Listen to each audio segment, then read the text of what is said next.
दोस्तों नमस्कार। दोस्तों मैं आज आपको ईश्वर के अर्थ बताऊंगा।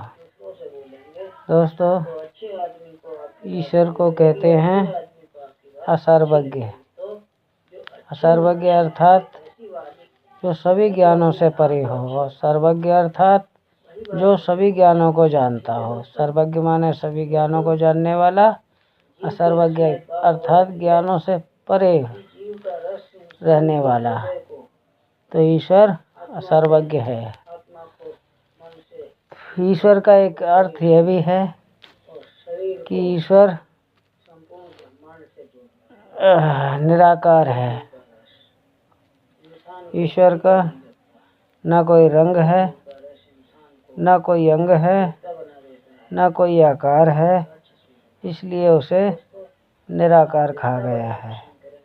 और निराकार को भजने के लिए निराकार की ही गति चाहिए, और निराकार की गति ऐसी हो जिसमें कोई गति ना हो, अर्थात वह अगति हो।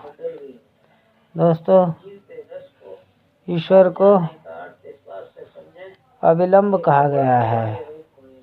कोई कितना ही दूर से, कोई कितनी ही देरी से उसे भजता हो, परंतु उससे प्राप्त करने के लिए कोई समय नहीं है, इसलिए वह समय से परे अविलंब है। दोस्तों ईश्वर को हम सर्वोपरि मानते हैं।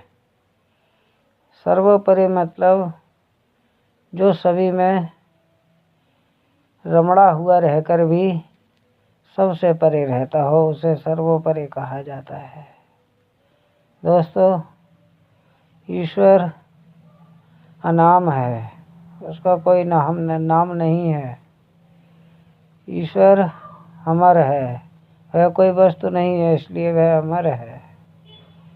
दोस्तों ईश्वर के लाखों करोड़ों अरबों नाम हैं, परंतु वे सब नाम असंत राज द्वारा आत्मज्ञान के आधारित उसी परमात्मा ने उसकी मेरी परिश्रम पर, माने प्रवक्ता की परिश्रम पर उसे प्राप्त किए हैं, इसलिए वे सभी नामों का उजागर करना चाहता है। मैं सभी नामों के उजागरता को आपके सामने रखना चाहता हूँ। दोस्तों ईश्वर तो अविकार है। माने विकार क्या है? विकार है दुनिया की माया वस्तु। और अविकार क्या है? जिसकी कोई वस्तु ही ना हो, जो कोई वस्तु ना हो, जिसमें कोई गुण ना लगे, जिसमें कोई कीट ना लगे, जिसे कोई मैला ना कर सके, उसे अविकार कहा जाता है। वही एक सत है। सत माने तो वैसे माया भी है, और सत का अर्थ यह भी है कि वह इस माया से परे जो है वह सत्य है। सत्य के अर्थ पर पहुंचने से पहले उसे यह भी बताया जाना चाहिए कि वह असत है, माने सत्य से परे है। दोस्तों ईश्वर को सर्वानंत माने सब कुछ अंत कर देने के बाद जो प्राप्त होता है वही सर्वांत है। सर्वांत अर्थात सभी अंतताओं से परे रहने वाला अनंत है। अनंत अर्थात जिसका कोई अंत ना हो, उसे अनंत कहा जाता है।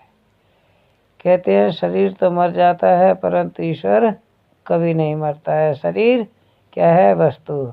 और ईश्वर क्या है? निवस्तु और अवस्तु। निवस्तु और अवस्तु कभी नहीं मरते हैं, क्योंकि वे पहले से कोई वस्तु नहीं होते हैं। ठीक है दोस्तों, नमस्कार।